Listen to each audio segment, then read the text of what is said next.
who she is, you are going to be glad that you listened to this interview. April, for the folks that don't know who you are and what you stand for, give them a little bit of an update on what that is. Absolutely. Thank you for having me, Raj. I am April Chapman from Unshakable with April Chapman on YouTube. Love that. Unshakable. I love Unshakable. Yeah. Keep going. And I am a Christian conservative, freedom-loving American patriot who loves God and loves this country. You and I talked right before we went live about a whole body of work that's always been there, but obscured. Right. And you bring it to light. And when you told me some of the things that you're bringing to light, it's enlightening. It's actually empowering, I thought. What does that look like? What is that? So through my company, Standard House Media, one day when I was sitting with my client, Vince Everett Ellison, we wanted to tell the story of Black American conservatism. And we wanted to tell the story of our journey through history that doesn't often get told.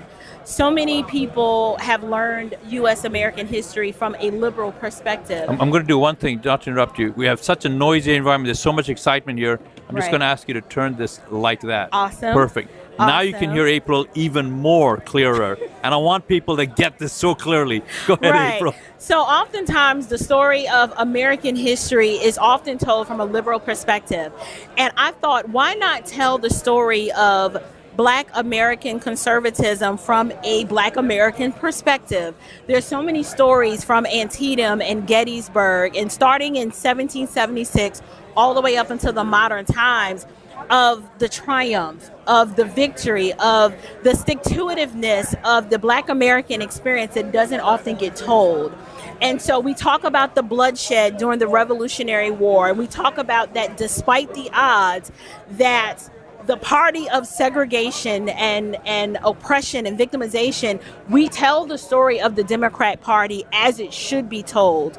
And then we also spend a considerable amount of time of saying that despite all of that, we are Americans. We do have a stake in the freedom of this country.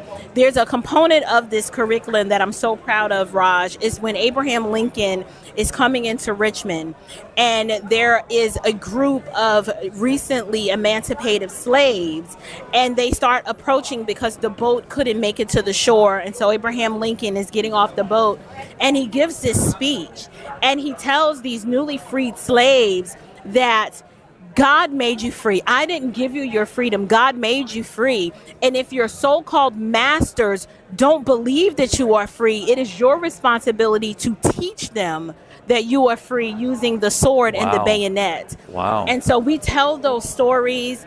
And it's myself. I partnered with Vince Everett Ellison along with Henry Hollywood Morrison to put this curriculum together. And it's not just for homeschoolers. It's for any liberty-loving American that wants to learn this history, and they want to learn the truth about this history so that it can empower us for our future. When I'm listening to you speak, and thank you for explaining that, what I hear you say, this is a 180-degree paradigm shift in what this nation has been shared. All races, all backgrounds have been given a piece of information or a story that actually isn't historically accurate. Right. It's not. So, for example, in America, we are always told that there's this virtue within the civil rights movement that we need to cling to. What we do in our curriculum is we kind of just tear that whole paradigm down. And we talk about the truth of the civil rights movement. We uncover the truth about MLK's Marxist and communistic influence and how it is effectively taken the Black community that had 80% two-parent households where family and God and faith was at the foundation, and effectively turned us into this microcosm of a Marxist subculture within a American capitalistic society. We tell the truth about that. We talk about how Martin Luther King was kicked out of the National Baptist Convention, which was at that time the largest Black American denomination in the country. We talk about how he was trying to bring progressivism into the Black church. And now, if you look at the state of the Black church, it is overwhelmingly apostate now because of that influence. These are the stories and the aspects of history that no one wants to talk about. And it is a part of Black conservatism. And I just wanted to tell those stories. You and your client speaking about this, as I'm listening to you, you must be drawing a lot of heat. Of course. Absolutely.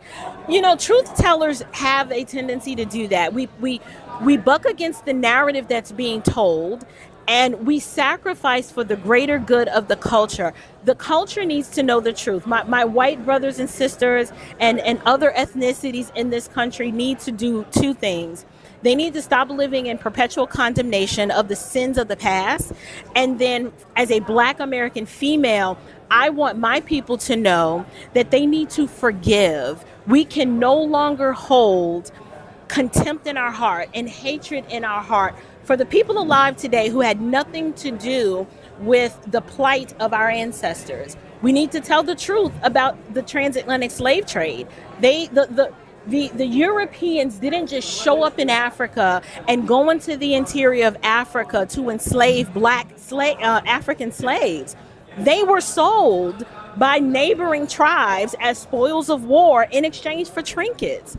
We need to tell those stories, because when you tell those stories, it allows you to do an autopsy of the past and say, okay, I've been harboring unforgiveness in my heart and hatred in my heart toward people who don't look like me.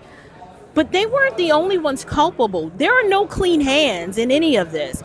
And so in this curriculum, I digitally walk people through these stories, and it just allows you to have a different perspective and to walk in truth for just, even if it's just doing an autopsy of the past, it allows us to look at these things in the proper light, so that we can move forward and heal. This is I've never heard this. I've never heard any of this before. I've heard of it from some of the folks that I know, Right. but I've never heard anyone unpack it at the detail you have, and I certainly didn't even know that it was a curriculum, because once you have it as a curriculum, you can scale it, Yes. and you can affect and turn just not early adopters, but the entire community. So Right. we have a well, first of all, for the folks that are watching, as you can see, we're on open mic here at the Charlie Kirk event. Yeah. You're watching this on YouTube with Coastal Conservative News, and there is a campaign that we have launched, and we're calling the Reclaim campaign. I like it. And we're reclaiming our election process. We're reclaiming our faith. We're reclaiming our Second Amendment. We're reclaiming our education. Yes. We're reclaiming our faith, as I mentioned before. And three of the things that we have, and after listening to, we got to figure out a way to add your piece Right. into this. I've got to figure. Maybe we got to talk offline about how to do that. Yeah. But there's 7 things we're teaching at the statewide conference, July 26th. But the first one is how you can find more capable leaders. Leaders, right here, leaders. Some of whom will actually run for office. How do you find these diamonds within your community? How do you Right. train them? How do you vet them? How do you encourage them to actually run and take leadership? That's number one. Number two, how do you raise more money earlier in your location so you can help these folks be successful in the message that they're portraying, including running for office and winning? And third, how to increase your political influence, increase your political voice, and have your voice be the dominant voice in your community.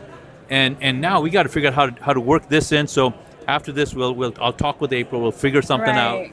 But April, if people want to know more about what you're doing, if they want to donate, if they want to buy, if they want to follow, if they want to have you come and speak, how do they do that? Right. Well, the curriculum, it actually hasn't been released yet. We just finished 2 weeks ago. Oh, fantastic. Recording the final module. So I will, if you follow me over on YouTube, Unshakable with April, or unshakeablewithapril.com, I'll be talking more about that, and the official launch will take place. But I'm active on X. I'm active on Instagram. And what's the handle on all of those? Unshakable with April on Unshakable X. Across the board. Right, on X it's Unshakable WAPR. It's just too many characters. Okay, Couldn't okay. fit. But yeah, they can connect with me and learn more about the work that I'm doing on my podcast. And I am so excited about this curriculum because it's really going to change so many lives, and so many young people are going to feel like the light bulb or that cloud and that weight of heaviness that has been hovering over them for so long, it's just going to open up so much more, and it's going to put them on a trajectory to learn even further. You know, my friends, so many of you and so many of us talk about how when our young people go to school, when they go to college, they get turned, they go in as conservative, family-based, and they come out something else. Right. Well, how did that happen? It's because the opposition has captured the curriculum. That's how it's happened. So what April is doing here is so strategic, so strategic. So please make sure you follow, connect, do anything you can to participate, get the word out about what she's doing to your world, your community. April, just so great meeting you. And I got to thank R.C. Williams and Juliana. Right, they are amazing. That's how we made the connection. Otherwise, we would have just passed like that. So, so great to meet you. Awesome. Thanks for being with us. And I'm going to wait